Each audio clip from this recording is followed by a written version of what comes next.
Vamos lá, pessoal. Bom, eu quero falar um pouco sobre a graça, sobre a inacreditável graça. Porque Deus me deu esse nome, porque nós escrevemos esse livro. Bom, eu sou cristão desde 1988 e eu sou criado dentro de igreja. Eu posso dizer que eu nasci dentro de um berço evangélico. E durante a minha trajetória existencial, eu sempre observei muito os discípulos de Cristo, pessoas que eram, de certa forma, uma influência para a minha jornada espiritual. Mas sempre eu fui um cara muito apaixonado por Jesus, eu sempre quis mais de Deus. Eu entendia que havia mais. Eu entendia que não era só ir à igreja, participar de um culto, sentar numa cadeira, cantar uma canção, pegar na mão de alguém, fazer uma oração, dar uma oferta e ir embora para casa. Não, não é só sobre isso. Existe mais. E sempre eu quis conhecer mais de Deus. E quando a gente fala sobre graça, nós precisamos entender que a graça é um favor imerecido, concedido por Deus ao mundo todo. Então a graça de Deus, preste atenção, ela não é só para evangélicos.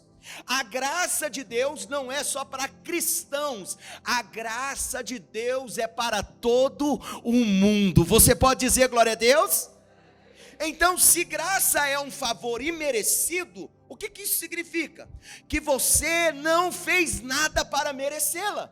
Ainda que você seja bonito, charmoso, educado, um bom filho, um bom marido, ainda que você tenha dinheiro, ainda que você seja caridoso, ainda que você dê esmola, você não merece a salvação. Por isso Jesus veio para pavimentar o caminho salvífico para nós. E tudo isso é graça. Por quê, pastor? Porque primeiro, Deus não te amou quando você veio para a igreja.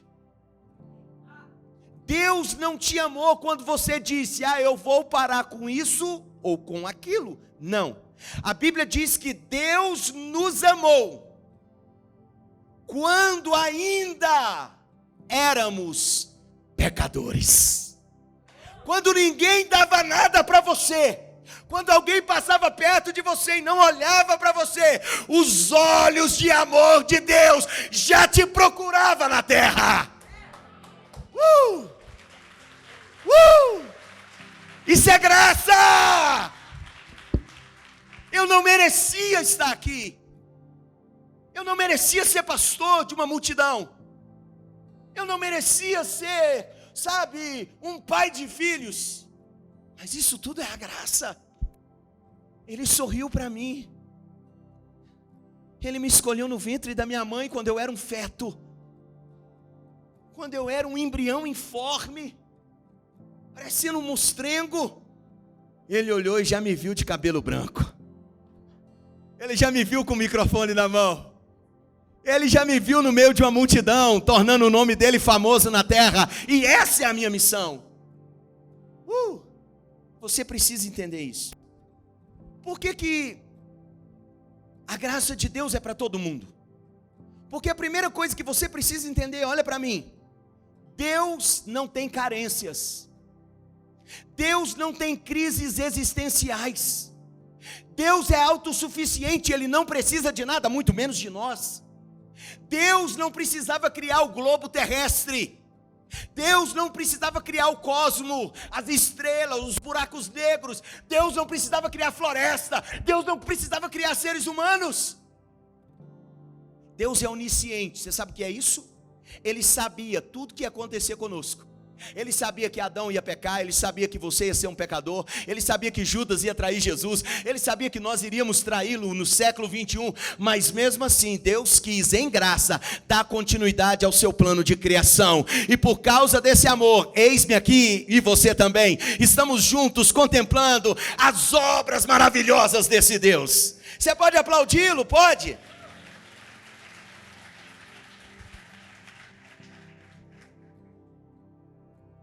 Tudo que flui de Deus para a humanidade flui em amor. Um amor recheado de graça. Então por isso que essa graça que nos alcançou não pode parar em nós. Nós devemos ser, cada um de nós, um rio, não uma represa. Porque represa ela retém, mas um rio transborda.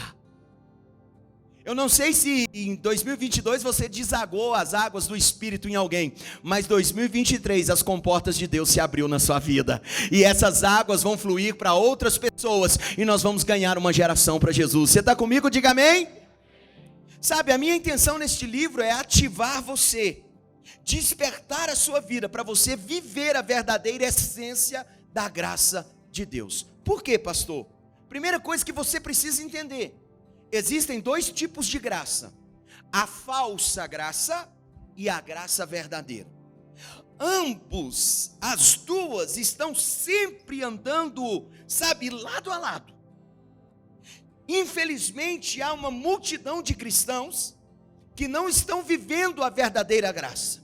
Eles vivem uma falsa graça. E o que é a falsa graça? A falsa graça, preste atenção, ela é a maior deturpação do evangelho verdadeiro. O diabo não é inimigo do evangelho. O diabo é meu e o seu inimigo. O inimigo do evangelho é a falsa graça. Então, a falsa graça, ela nos mantém longe de Deus e pensamos que estamos com Deus. Falsa graça. A falsa graça, ela nos mantém longe da nossa responsabilidade missional cristocêntrica. Por isso que existe, preste atenção, uma multidão de clientes na igreja evangélica. Quem são os clientes? Frequentadores de igreja. Primeira coisa, Deus não te salvou para frequentar, Deus te salvou para permanecer. Ao mesmo tempo que você permanece, é porque você pertence. Quem pertence e permanece, frutifica frutos de salvação. Mas existe uma infinidade de clientes dentro da igreja evangélica, que procuram a Deus atrás de respostas para suas crises. Aprontam todo tipo de patifaria, mas quer que Deus resolva os seus B.O.s. Comete todo tipo de insanidade, mas quer que Deus limpe a sua barra. Vive uma vida distante de uma relação íntima com Deus, mas na hora que vai para a igreja ou para o quarto, quer ser o primeiro a ser atendido por Deus. Passa meses sem orar, sem jejuar, sem clamar, sem ler a Bíblia, sem adorar, sem propagar o evangelho, mas na hora da crise, Deus, aqui minha senha, eu preciso ser atendido. Então a falsa graça, ela te mantém num lugar sem responsabilidade. Muitos pensam que a igreja é problema do pastor, não é meu. Muitos pensam que a igreja é problema do líder, do servo, do líder de célula. Não é meu, não preciso envolver. Eu até acho que estou fazendo demais. É esse tipo de evangelho que você está vivendo? Você não está vivendo o verdadeiro evangelho, você está vivendo o falso evangelho. Se você diz que aceitou Jesus 10 anos, 5 anos, 8 anos, 20 anos, mas nunca se posicionou como discípulo de Cristo, você está sendo discipulado, mentoreado pelo falso evangelho. O falso evangelho, ele vai te manter num lugar sem santificação, sem adoração, sem oração, sem devoção. O falso evangelho vai te manter distante do corpo congregacional. Tem gente que está na igreja, mas a igreja não está nele. Uau! Tem gente que vai para a igreja e diz assim: olha, eu estou indo, mas não me envolvo com nada da igreja. Peraí, você é quem aqui? Um vaso de enfeite? Um objeto decorativo? Ei, escute, você está aqui para preencher uma cadeira vazia? Não, não, não. Jesus te salvou para te reposicionar no lugar de direito que te pertence, que é ser filho do Deus Altíssimo. Você está comigo? Você está entendendo isso? Mas a falsa graça, olha para cá, ela tem uma mensagem. A falsa graça tem uma pregação. Sabe qual é a pregação da falsa graça? Escute, resume nisso. 3 palavras: Deus é amor. Os discípulos da falsa graça só pregam isso: Deus é amor. Não, gente, que é isso? Deus é amor. Não converse, está me atrapalhando aí atrás. Sabe, Deus é amor. E por causa de dizerem que Deus é amor, eles se tornam mentoreados por esse sistema caído. Todos nós sabemos que Deus é amor, sim ou não? Mas espera aí, um amor que abre portas para nós vivermos na nossa banalidade? Não, não senhor, você está errado, você está equivocado, você não compreende quem é Deus. Então essas pessoas, eles vivem, os pregadores ou os apaixonados por essa falsa graça, que vivem pregando uma mensagem de 3 palavras, eles vivem um evangelho sem cruz. Jesus e a igreja, olha para mim, é se der certo. Eu vou ver essa semana, às vezes dá para mim ir no culto. Eu acho que essa semana vai dar certo de eu ir, eu acho que eu não tenho nada para fazer. Deus não é prioridade do seu coração, nunca foi. Deus é uma necessidade para preencher algum desespero da sua alma. E aí você diz que é cristão. Os filhos do diabo, os que têm pacto com Satanás, estão subindo e descendo o morro alta madrugada, levando farofa para os Exus. Mas você não tem coragem de se levantar e vir adorar Jesus. Compreende a diferença? Por isso que a palavra diz que os filhos das trevas são até mais prudentes do que nós. Porque nós achamos que Deus é amor e Deus aceita tudo. A gente acha que Deus é amor e o nosso culto é de qualquer jeito. Nós achamos que Deus é amor e a nossa adoração é de qualquer jeito, ela é robótica. Eu não sei você, mas durante o louvor eu chorei ali, ó. Eu não sei se você consegue fazer isso. Porque talvez é só uma canção sendo cantada para trazer um certo refrigério. Não, mas para mim é uma conexão do céu com a terra. Para mim abre-se um portal profético e eu consigo entrar e extrair tudo de Deus para dentro de mim. Você compreende, sim ou não? Então esses amantes da falsa graça, eles vivem um evangelho sem cruz. O que é isso, pastor? Não renunciam a nada por Jesus. Qualquer coisa é motivo para eles viverem estagnados espiritualmente falando. Qualquer motivo, mudam de igreja, fazem partes do rodízio gospel do século 21. Hoje eu vou lá na igreja tal. É porque tem um profeta lá de fora. Você está atrás de profeta ou atrás de Jesus? Se Jesus não é suficiente na sua vida, irmão, você está perdendo tempo aqui nesse lugar. Porque eu vou ligar para ver o que ela vai falar de mim. Aqui fala tudo de você e fala tudo de Jesus. Está na hora de você ler e amar a Bíblia e praticá-la. Está vendo como a gente vive um evangelho superficial? Está vendo? Cara, Deus tem me levado para uma intimidade. Há poucos dias eu conversei com um discípulo e disse para ele: desde 1988 eu sou cristão, mas salvo tem poucos anos. Porque tem poucos anos que eu entendi a graça verdadeira de Deus.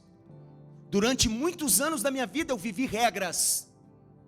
Eu adorava porque eu pensava que eu era obrigado a cantar com todo mundo da igreja, fazer parte do coral.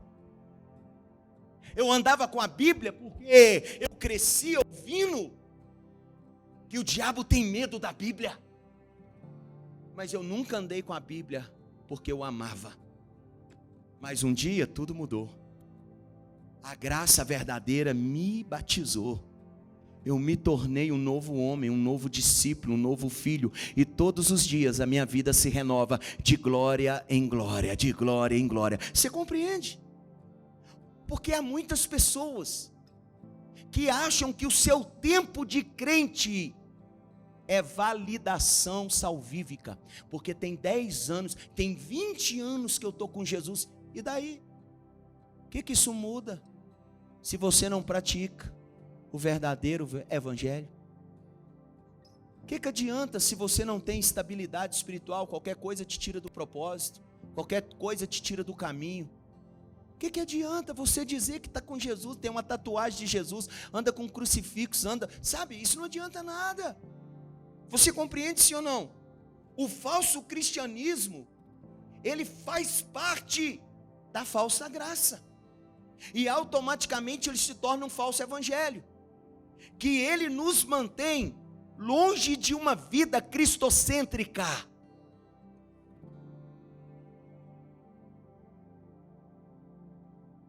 A gente precisa acordar para muitas coisas. Nós precisamos despertar na nossa vida para muitas coisas. Essas pessoas que dizem que Deus é amor, sabe o que eles falam? Eles dizem assim: Deus perdoa tudo, por isso continuamos chafurdados no nosso pecado. Deus perdoa. Ah não, errar é humano. Ele não tem nenhum tipo de esforço. Ele não sua nenhuma gota para viver uma santificação. Ele sempre está se entregando. A falsa graça diz: não tem problema, porque Deus perdoa tudo. Sabe, eles dizem que Deus é amor para viverem uma vida irresponsável e banal, sem compromisso. Eles dizem: Deus entende, por isso eles vivem sedentos pelos pratos e convites do pecado. Deus entende, pastor. Deus me aceita do jeito que eu sou. Nunca, nunca, nunca. Você entendeu errado. Deus te recebe do jeito que você está. Mas depois que você chegou, Ele vai te ajustar, porque Ele vai te transformar no seu padrão perfeito. Uau! Está comigo? Porque se Deus aceitasse a gente do jeito que somos, não precisava de Jesus, precisava? Não, você era autossuficiente. Se Deus te aceita vivendo uma vida devassa, por que Cristo? Não, Ele te recebe do jeito que você tiver, sujo, caído, nas drogas, no crime, na vaidade, no orgulho, qualquer tipo, na rebeldia, Ele te recebe. Mas depois que você se achega a Ele, agora começa uma nova ativação na sua vida, de mudança de mente e mudança de ações. Você compreende isso ou não? Sabe, a falsa graça, ela mantém os simpatizantes do evangelho na superficialidade. Ele nunca vai por raso. Os amantes da falsa graça não participam de vigília. Os amantes da falsa graça, ele não participa de leitura, de maratona bíblica, não, ele não se envolve. Ele fica no raso. Porque ele só tinha medo do inferno. E agora, aparentemente, ele acha que está salvo, então está tudo bem. Eu vou para a igreja, Deus me salva e estamos firmeza total. Mas não é assim. A falsa graça, ela nunca vai te levar para águas profundas. A falsa graça nunca vai te levar para um ambiente de intimidade com Deus. A falsa graça nunca vai te levar para um lugar secreto de revelação. Mas quando, você aceita a graça verdadeira, ela te dá livre acesso ao coração do Pai. Sabe, a falsa graça, ela nunca vai nos constranger. A falsa graça nunca vai nos ativar para vivermos uma santificação diária. Charles Spurgeon, um dos grandes pregadores do século passado, um dos maiores mestres que essa terra já conheceu, ele diz que, escute, a graça que não me muda, ela não me salva. Compreende? Preste atenção, olha para mim. Se você diz que tem um encontro com Cristo, mas não teve mudança em nenhuma área da sua vida, você não está vivendo o verdadeiro evangelho. Porque o verdadeiro evangelho é uma revolução de transformação no nosso cotidiano. Se você diz que conheceu a Cristo, que está em Cristo, mas não mudou de mente, não mudou de atitudes, o seu encontro não foi verdadeiro. O seu encontro é falso. O seu encontro é falso. Você precisa despertar o seu coração para você entender que o verdadeiro evangelho não é frequência de igreja. Que o verdadeiro evangelho não é uma carteirinha de membro. Que o verdadeiro evangelho não é ter uma Bíblia aberta no Salmo 91 na sua casa empoeirada para espantar demônio. Isso não é o evangelho. Você compreendeu tudo errado. Você está transformando o verdadeiro evangelho em amuleto da sorte. Você está reduzindo e diluindo Jesus. Está tudo errado. Eu quero ler um texto, mas antes disso, eu quero ler o que Luciano Subirá fala sobre a graça. No tempo da lei, a humanidade não conseguia cumprir os mandamentos e ela se tornou escrava do pecado. Na graça, que ele está se referindo a um novo tempo, a uma nova estação, o homem não foi somente perdoado da desobediência, mas na graça ele é liberto do domínio do pecado e capacitado a viver uma vida de obediência ao seu Criador. Antes de Jesus, o povo seguia uma lei e milhares morreram e nenhum homem foi capaz de obedecer essa lei em todos os detalhes. Todo mundo se tornou inapto. A lei veio para revelar que somos incapazes, que somos fracos, que somos falhos, mas a graça veio nos apresentar que em Cristo somos mais do que vencedores.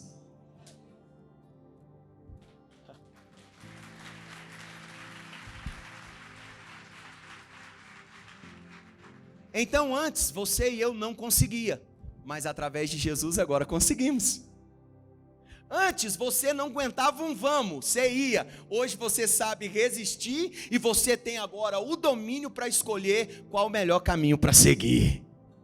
Antes você era escravo, sujeito a todo tipo de patifaria do diabo. Hoje você é livre, filho de Deus, reposicionado, assentado à direita também do Pai com Cristo Jesus. Uau! E o pecado não tem mais poder sobre você. Antes você pecava até sem querer. Hoje, se porventura você pecar, você peca porque quer. Você compreende um pouco a diferença, sim ou não? A verdadeira graça é uma dádiva capacitadora, que nos abraça com um manto de salvação e nos ativa para vivermos uma santificação diária, que é o fruto da nossa rendição, um encontro verdadeiro com o Senhor. Então, a verdadeira graça, ela é uma dádiva capacitadora, que nos envolve com um manto de salvação e nos ativa a produzir frutos que revelam, de fato, o nosso verdadeiro encontro com Deus. A verdadeira graça, ela nos desperta para vivermos um cristianismo responsável.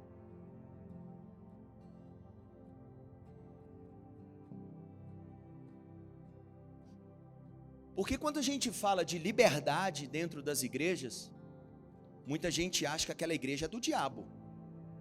Aquela igreja é liberal. O povo tem tatuagem, o povo tem boné, o povo tem piercing, o povo tem largador, o povo usa bermuda. Eles acham que lá Deus não está. Mas quem disse para você que liberdade é ausência de responsabilidade? Quem disse isso para você? Não existe isso. Quanto maior a liberdade, maior a responsabilidade. Quando um pai olha para uma criança e diz: papai está indo aqui na padaria do lado e estou voltando. Uma pequena liberdade com uma pequena responsabilidade. Mas quando o papai olha para a criança ou olha para o filho e diz: hoje eu vou deixar você dormir na casa da vovó, e ele agora se distancia do papai, porque agora o pai está confiando nele uma liberdade maior. Se o filho for inteligente, ele vai ter uma responsabilidade também da mesma altura, e amanhã tudo será tranquilo diante da relação dele com seu pai. Mas quando você tem uma liberdade e extrapola, você não progride na vida. Há um retrocesso, porque você violou, você não cumpriu um trato. Compreende, sim ou não? Ok, vamos lá. Evangelho de Mateus, eu quero falar e te mostrar o que é graça. Evangelho de Mateus 21. Evangelho de Mateus 21, 31.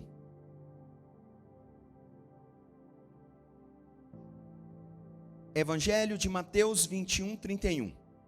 Jesus lhes disse: digo-lhes a verdade, os publicanos e as prostitutas estão entrando antes de vocês no reino de Deus. Uau! Jesus está falando para uma classe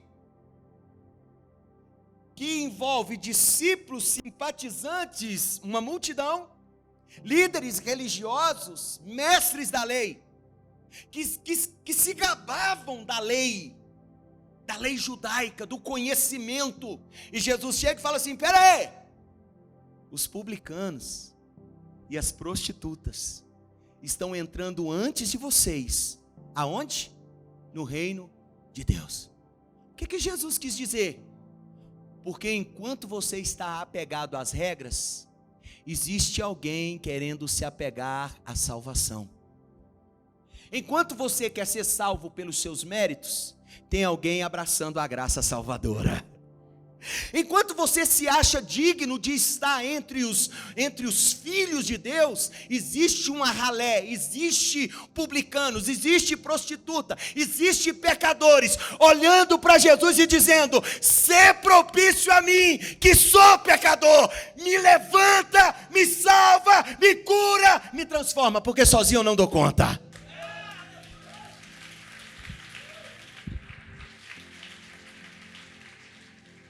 Enquanto muitos pegam uma Bíblia e saem na rua, enquanto muitos chegam na família e começam a descarregar uma intelectualidade divinizada para, humilhar quem talvez não teve ainda um encontro com Deus, quem talvez professa uma fé diferente da dele, existe alguém no meio da multidão gritando por salvação.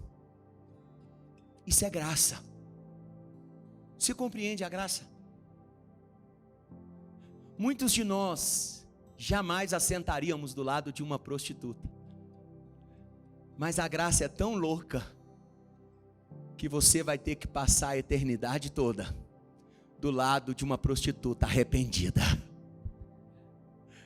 Cara, a graça é tão louca que o cara que inaugurou o paraíso era um ex-ladrão que foi convertido na cruz.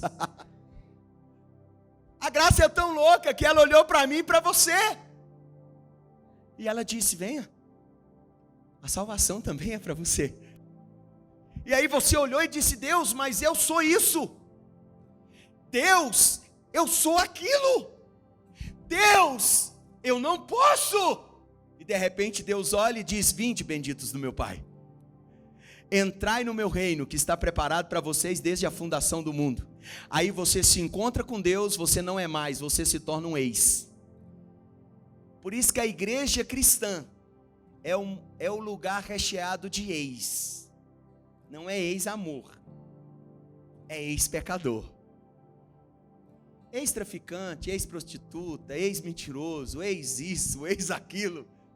E aí Deus vem, transforma todo mundo e nos torna uma família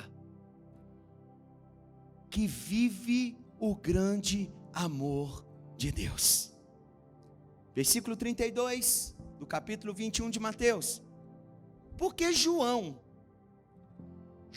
o Batista, ele veio para lhes mostrar o caminho da justiça, e vocês não creram nele. Por que que as prostitutas e os publicanos, quem são os publicanos? São cobradores de impostos, odiados pelos judeus, porque eles eram traidores da pátria. Então os romanos pegavam um judeu inteligente e o incumbia da tarefa da coleta. Mateus, que é o escritor, é um ex-cobrador de impostos. Ele era odiado. Preste atenção. Então, para um judeu, um publicano era um traidor da pátria e um traidor de Yahvé, de Deus. Então agora, preste atenção. Por que que o publicano e a prostituta estão sendo salvos? Vamos lá? Mas os publicanos e as prostitutas, o que que aconteceu? Eles creram. A salvação não é para quem quer. A salvação é para quem crê. Porque querer não é poder. Ah, eu queria isso, eu queria aquilo. Não, não, não. A salvação é para quem crê. O crer vai te levar a ser uma pessoa transformada pelo poder da palavra de Jesus.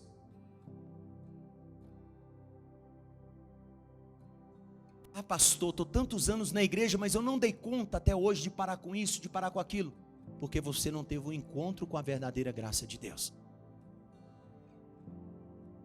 Porque a partir do momento que você tiver um encontro verdadeiro com a graça de Deus, não é sobre a sua força, mas a força que vem dele para te capacitar e te fortalecer.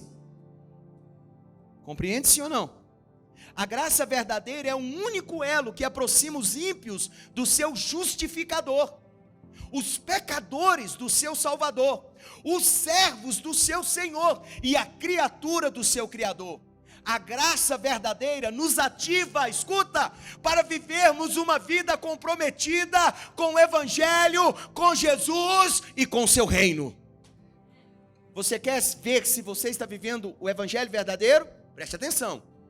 Faça agora uma análise interna, pessoal, individual. A minha vida está alinhada, a minha vida está compromissada com o Evangelho, com Jesus e com a igreja? Se tiver esses 3 pontos como pilares, você de fato está vivendo o verdadeiro Evangelho e a verdadeira graça. Mas se você acha que a sua vida está só linkada a Cristo, mas você deixa a sua palavra de lado, você refuta a sua palavra e você abandona a igreja, e abandonar, escute, não é só sair da igreja, mas é fechar as suas mãos, é não assumir um compromisso, ok? Missional, relacional. Então você está vivendo um falso evangelho. Você está vivendo uma falsa revelação. Mas agora vamos para o Evangelho de João, capítulo de número 8, versículo 3.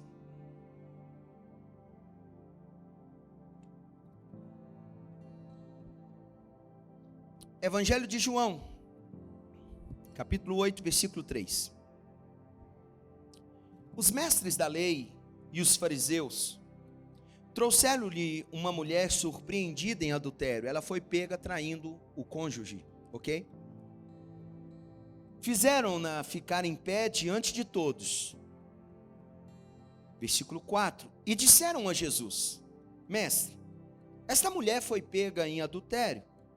Versículo 5. Na lei de Moisés, nós devemos apedrejar tais mulheres. E o Senhor, o que nos diz? O Senhor não diz que é o Filho de Deus, que é Deus? O que o Senhor acha disso? Tá. Versículo 6. Eles estavam usando essa pergunta como uma armadilha, a fim de terem uma base para acusá-lo. Mas Jesus inclinou-se e começou a escrever no chão com o dedo. Alguns historiadores vão dizer que Jesus escrevia o nome de cada um dos acusadores daquela mulher e revelava o pecado deles no chão, escrevendo. Uau, pode ter sido isso. Pode ser que Jesus estava fazendo uma casinha, ok? Ou uma girafa. Uau, isso não vem ao caso. Tem gente que perde a cabeça estudando, querendo saber o que Jesus estava escrevendo. Eu não sei. Eu vou para outra parte que é muito melhor do que ver ele escrever. Ok? Continua a leitura. Vamos lá. Versículo 7. Visto que continuava a interrogá-lo, ele se levantou e lhe disse: se algum de vocês estiver sem pecado, atirem o quê? Não, só quem está vivo, atire a primeira pedra. Ok. Inclinou-se novamente e continuou a escrever no chão. Versículo 9.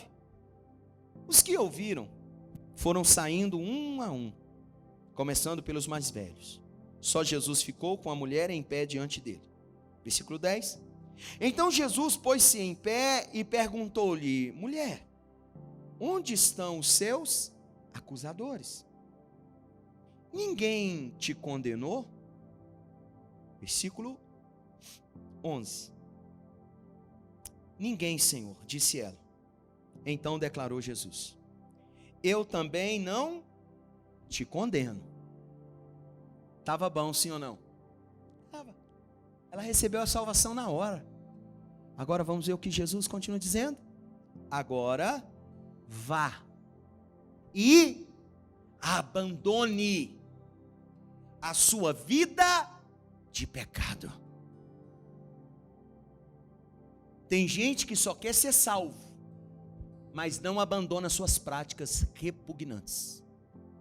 A verdadeira graça vai te salvar, vai te aproximar e vai te ativar para você viver longe do pecado. Você compreende, sim ou não? Essa mulher estava sendo condenada. Jesus apareceu. Muitos de nós, antes de entrarmos dentro de uma igreja, vivíamos nos condenando pelos nossos erros, pelas burradas, pelos pecados, e sendo condenados por alguém que nos conhecia, ou amigo, ou alguém que se julgava superior a nós. Mas então agora Jesus vem falar para nós que Ele não quer, Ele não vai nos condenar. Ele quer que você siga a sua vida, mas antes disso, Ele quer que você abandone. O que é abandonar? Me conta. É romper uma aliança, sim ou não? É cortar um vínculo. É jogar no mar do esquecimento. É não olhar para trás. A verdadeira graça te ativa para viver uma vida em novidade de vida, viver uma vida nova em Jesus. Compreende, sim ou não? Pastor, mas como que aquela mulher ia viver uma vida sem pecado?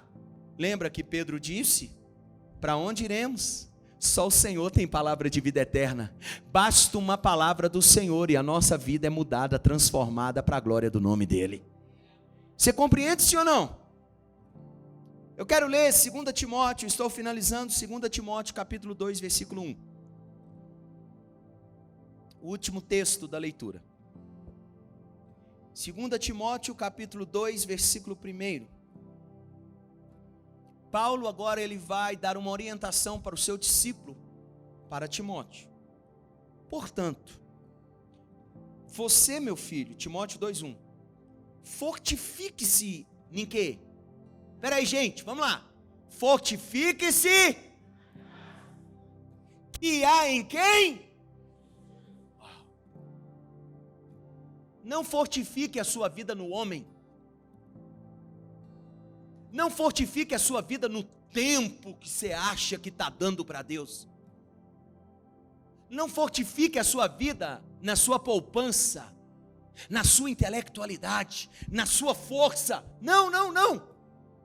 Mas fortifique-se na graça que há em Cristo Jesus. Quando lemos esse texto, a orientação de Paulo, compreendemos que a graça não é um meio de salvação apenas. mas é uma máquina que nos ativa, nos fortalece, nos capacita, nos treina para vivermos uma vida verdadeira como discípulos de Jesus. Você quer um dia olhar para trás e ver todo o seu progresso espiritual? Fortifique-se na graça de Jesus. Pastor, estou cansado. Busque força na graça de Jesus. Pastor, estou desanimado. Busque força na graça de Cristo. Pastor, estou doido para largar isso. Busca força na graça que há em Cristo Jesus. Sempre que eu vou para a oração, sempre que eu vou para o jejum, e eu finalizei um jejum agora de 7 dias, há pouco tempo, eu vou para buscar fortalecimento na graça que há em Cristo Jesus. Para quê, pastor? Para mim continuar de pé. Para que eu continue sendo uma luz no mundo, um sal na terra, uma ponte sobre as águas, uma luz na escuridão. Para que eu continue sendo um homem que torna o nome de Jesus famoso. A graça nos ativa para vivermos uma vida relacional com Deus, livre de tudo aquilo que nos aprisionava. Seja bem-vindo à inacreditável graça de Deus.